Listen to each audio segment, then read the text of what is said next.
In 2005, Bertie Ahern was 8 years into his tenure as Taoiseach. The average price of a suburban Dublin house was around €336,000.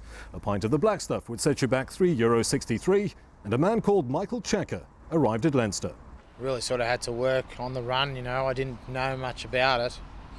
I'd done some research, obviously, at the time, but, you know, I think my biggest thing was that I just wanted to pay back the faith that they showed in me by picking me for the job, because I really probably wasn't qualified for the job that was on offer. Michael Checker has won over many of his doubters in the past 5 years, with the exception of a few referees. But he maintains that it's the right time to move on.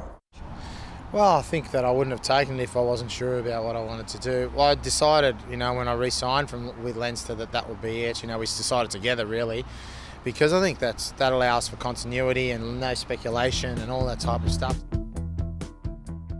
John Webb travelled to the country's oldest cricket club, Mount Juliet in County Kilkenny, to find out more about the game's recipe for success. OK, so the most enthusiastic spectator at this match happened to be a terrier. But don't be fooled, club cricket in Ireland is thriving. We play every weekend and we have to turn down games, unfortunately, because there just aren't enough dry weekends in the year. The Irish national team's promising showing in the limited overs game in recent years appears to have given the sport at lower levels a shot in the arm. Followers of the more established sports, though, would point to a couple of missing ingredients. Action-packed and spectator-friendly. Those are two things that this sport probably isn't. But the worst injury you're likely to pick up is a hamstring tweak. And let's face it, there are worse places to spend a Sunday afternoon. As far as sporting venues go, few can match Mount Juliet's setting. It's a fixture visiting teams clearly relish. This is a wonderful ground. This cricket has been played here for a long number of years, and it's been an absolute credit to this club that they've kept it like this, because it is an absolutely treat to play here.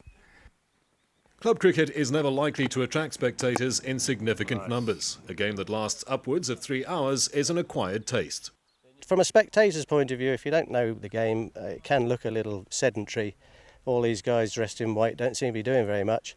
It's a very mental game, and believe me, it's a very physical game too.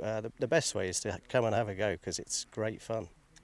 After a promising start, Halverstown Club president Richard Green's innings was tragically cut short. I'm afraid I pulled a muscle, and I was trying to take a quick single. I couldn't resist it, and I'm afraid I've paid the penalty, so I'm retired hurt.